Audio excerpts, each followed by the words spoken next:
Everybody doing?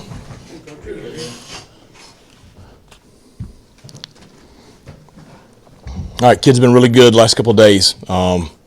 Very motivated for this game this weekend. Obviously a challenge with UTSA, one of the top teams in our league, and conference openers, big game for us. So they're excited about having the opportunity to play this game. Before we get into questions and stuff, I just want to everybody saw the announcement yesterday that the Clark family has stepped up and with the largest gift in the history of the Pirate Club. And I just want to thank Bill and Lance and Heath and the rest of the family for their commitment to ECU athletics.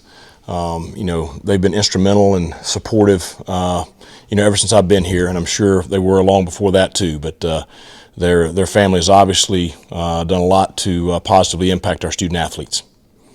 Questions? Going off that, what does it mean to finally have the funding? I know the building won't be constructed tomorrow, but just have funding for it. We could have sure used it so far this year. And it's going to be a game changer for our entire athletic department. You're talking about no more issues with finding space if there's inclement weather. And, we practice in the rain. But lightning, just like that game the other night, there's nothing you can do. And, the schedules are so tight with classes and everything that it puts a pinch on everybody. I mean, it's not any outdoor sport needs that facility. And then you talk about the impact that it will have, preseason camp, our walk through tomorrow morning. We would do it indoors.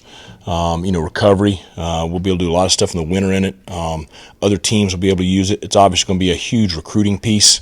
I'm sure it's going to be used on game day for the Pirate Club events. It's going to be used for different functions, fundraising-wise, and different functions of the community. So this is a great facility that will be, a huge asset for our football program, but it's going to be a huge asset for this entire community and athletic department. Coach, obviously you want Rajay to finish the play, but the rule is if the elbow or knee is down, the play's over. Right. Did you agree with that call? If not, do you send it in? I know it doesn't do anything after the fact. Well, first it's Conference USA officials, so I don't really have anything that I can send to them. Our footage did not show the shots that we were seeing on the jumbotron the other night. But at the end of the day, and we talked about it, it's we are the ones that hand the ball to the official. Don't let anybody else hand the ball to the official. That's the way you avoid that.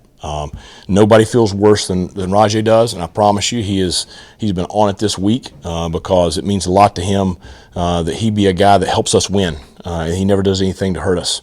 And so he owns that, but it's on us too. I've coaching staff wise, we start every Tuesday practice with ball security, but I think that we got to continue to just hound them during practice, and the kids have got to be really on it during practice, and even you get tired, you got to be making sure that if you're in traffic, you're locking it up, and so it's a group effort that we got to make sure we eliminate those situations right there that hurt us. Jake obviously throws the ball pretty hard. Do y'all talk to him all about taking, some touch on the shorter passes, or is it more just if it hits the receiver's hands, they expect to catch it? Well, I think it depends on the situation. Some of the tight windows he puts it in there that, you can't take anything off of it. I've seen that before where a quarterback does not have the arm strength and he can't fit it in those windows and he tries to, and it's a pick. Certainly there are some passes that are touch passes and some passes that you got to put it on there. And so it's just, continuing for him to, get on the same page with the receivers and feel better with the receivers. But, those the other night, like that fourth down deal, it's a tight window right there. He has to put it on the receiver. If he doesn't, they're going to break it up or they're going to pick it. So, the one on the pick, that was a touch pass, right over the shoulder, right where it should be. So it just depends on the pass.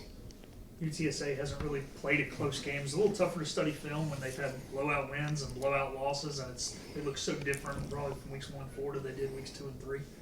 Yeah, the thing is you play in the University of Texas, the number 1 team in the country, and arguably them or Georgia is the most talented team in the country, and it's tough against that. But here's the thing I know UTSA from last year. They have a lot of the same guys. I know Coach Traylor. I know what to expect Saturday. They have dynamic playmakers on offense. Their quarterback is a great operator. Their defensive front is one of the better ones in this league. Their linebacking core is experienced and athletic. Their DBs are long and can run. and I know that they just like us. I mean, they pride themselves in physicality and toughness and playing with a chip on their shoulders. So we know what to expect coming in here. Yeah, they've played kind of all over the place with where their games have been, but the thing we know is who they are. How has the energy level been just getting those guys back after the late night? It's been good. Sunday there wasn't a whole lot of energy because everybody was still trying to recover from getting back in at 7 a.m. But we did very, very little on Sunday. Really focused Sunday and Monday just getting rest, getting recovered. I thought we've been really energetic the last 2 days. I thought that Tuesday was a very, very good Tuesday practice. I mean, it was from the standpoint of just we had mistakes, things we can clean up, but there was no lack of energy, lack of effort, lack of trying to do things that are in the game plan that are new to them. So had another good practice today. So tomorrow and Friday are cleanup days. Last week was the best Thursday and Friday we've had so far this year, and I think that results in being ready to play on Saturday. We've got to be better this week on Thursday and Friday, and then our big focus today in practice, there was things all throughout practice where we're talking about finishing. That's the thing, is we got to make sure that we have that energy in the fourth quarter. And we talked about the no quarter flag and what it means to us, but our plays got to back that up, and they want to. And the thing is, I don't want them to press. I want them to play fast and free and fearless and be very, very physical and just have fun because when they're playing that way, it's a different kind of team. Kind of speaking to that, given the nature of how the last two games have ended, how do you balance changing things up, conditioning wise with staying the course? Well, it's not a matter of conditioning; it's a matter of execution. I mean, let's be real clear on that. We go out there, and I promise you, we can condition run with anybody in the country. We got to play better. We've got to make fewer mistakes. It's keeping momentum. It's keeping that positive energy. It's having confidence. It's making the play. Those are the things that we've had to focus on. So when you have those situations, you have to look at exactly what is happening. And what's happening is a variety of things that we've tried to address this week. Is Andrew Conrad still the guy moving forward at kicker for you right now? Yeah. Yep, he's our kicker. Anything else? As you kind of just look at the conference as a whole, has anything stood out to you through the non-conference plays that you're ready to jump into it? Yeah, all those preseason media polls, y'all can take those and throw them in the trash. So it's wide open. I think who is it? The academies are at the top right now? Yeah. Nobody had that in preseason, did they? All right. Thanks, Coach. Have a good day.